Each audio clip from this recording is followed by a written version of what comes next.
What's up, y'all? It's your boy Steph, back with another reaction. This time, we have King Spook. Mommy, there's a man under the bed creepypasta. Uploaded November 30th, 2018. And the description says, I'm sure everyone here has at some point checked under the bed expecting someone to be there, which I did as a younger kid, much younger. Well, what if you found something staring back at you? Well, I think after the panic attack, borderline heart attack I would have, I'd be yelling for my mommy. I mean, again, you know, when I was a child, a baby, toddler.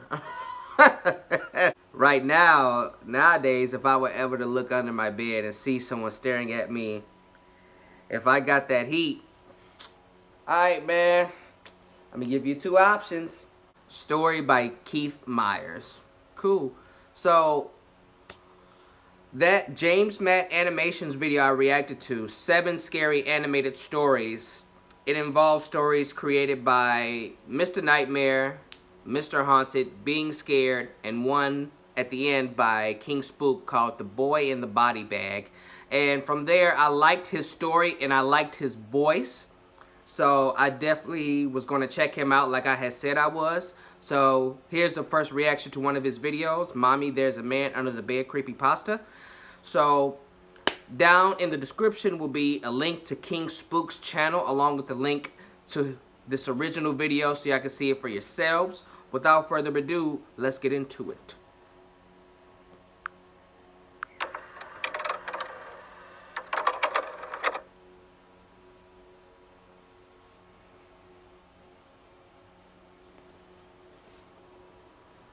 Mommy, there's a man under the bed. Wow. Mona let out a drawn-out sigh. Really? She thought to herself while rolling her eyes. She absolutely adored her daughter, Carol, but sometimes the girl could be a pain in the ass. It'd be like that. They had gotten through the terrible twos without incident. Potty training, no problem. Even the first day of kindergarten was a breeze. But now, at the age of 6, Carol's imagination was over the top. Yeah? Mona repeatedly spent days searching through her daughter's bedroom closets and peering underneath her bed in order to prove there was no monster or psychopath ready to pounce. Carol would not be swayed and insisted their home was some kind of breeding ground for knife-wielding lunatics and cold-hearted demons who ate the souls of little boys and girls.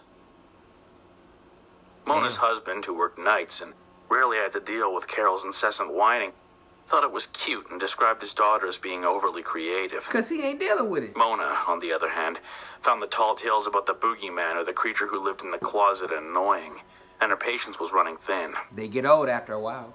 Sweetie, no one's under your bed, Mona consoled.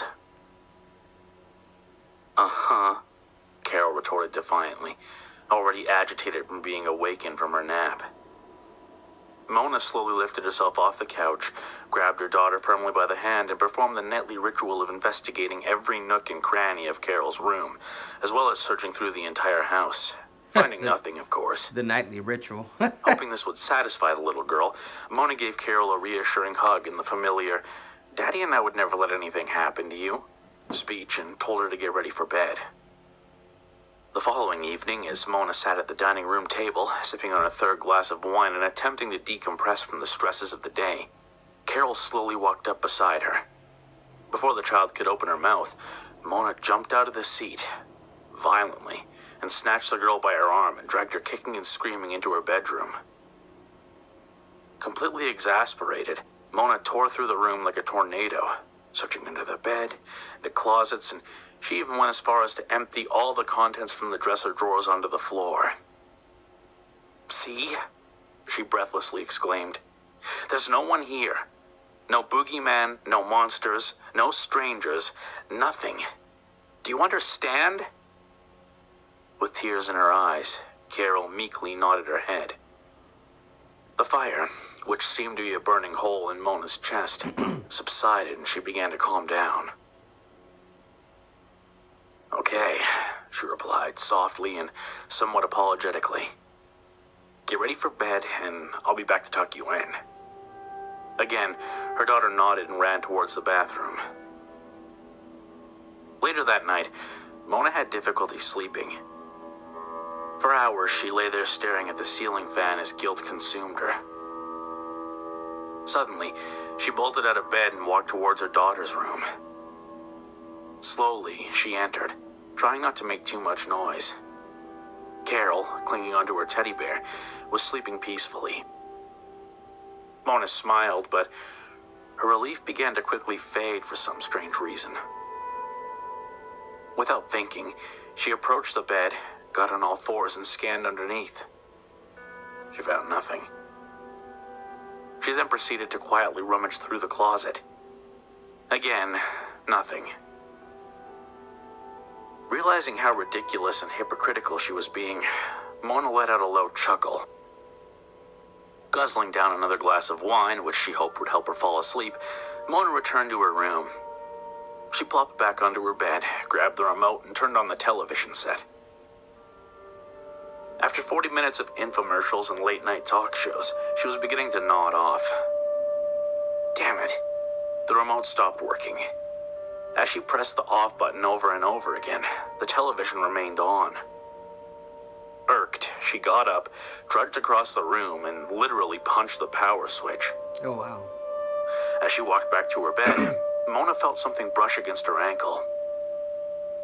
Thinking nothing of it, she reached for the lamp on the nightstand, and suddenly she lost her balance as a hand sprung from underneath the bed and grabbed a hold of her ankle. Mona yelled out in pain as she hit the floor with a thud. She looked down to find a large figure covered from head to toe in black, violently grasping at her legs. She began struggling to get free, but the intruder had a firm grasp, and she could feel herself being dragged across the floor. As she continued to flail about, screaming at the top of her lungs, Mona could see slight movement coming from the hallway. She looked up, and what she saw was even more horrifying. Carol stood in the doorway with a curious and almost amused look on her face. She suddenly let out a sinister giggle and said, matter-of-factly, "Mommy, I never said the man was under my bed." Oh. Oh, nah. No. If you made it this far, I hope you'll follow me on Twitter at KingSpookCreepy.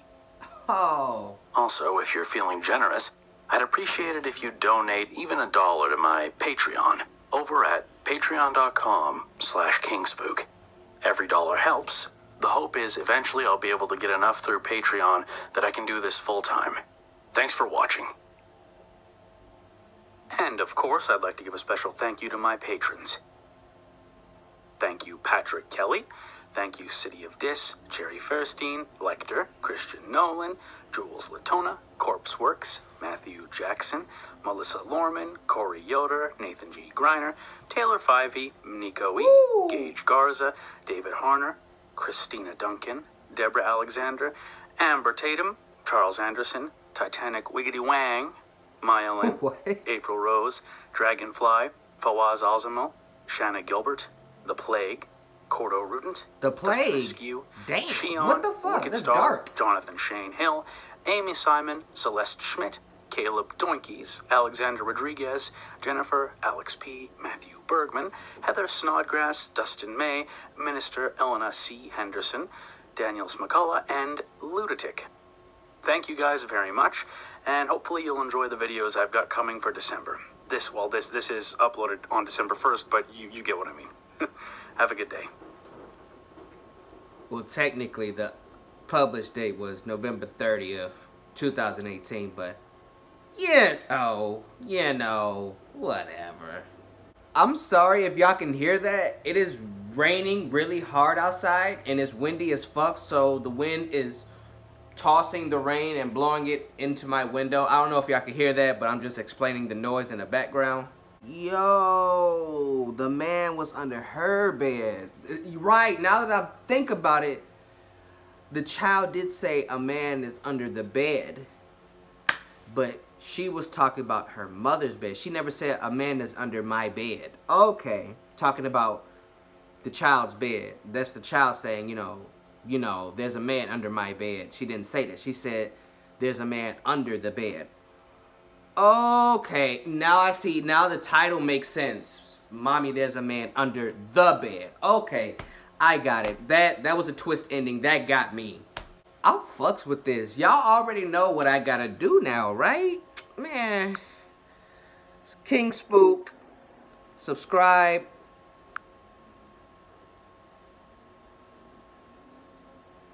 And now let me get that bell icon.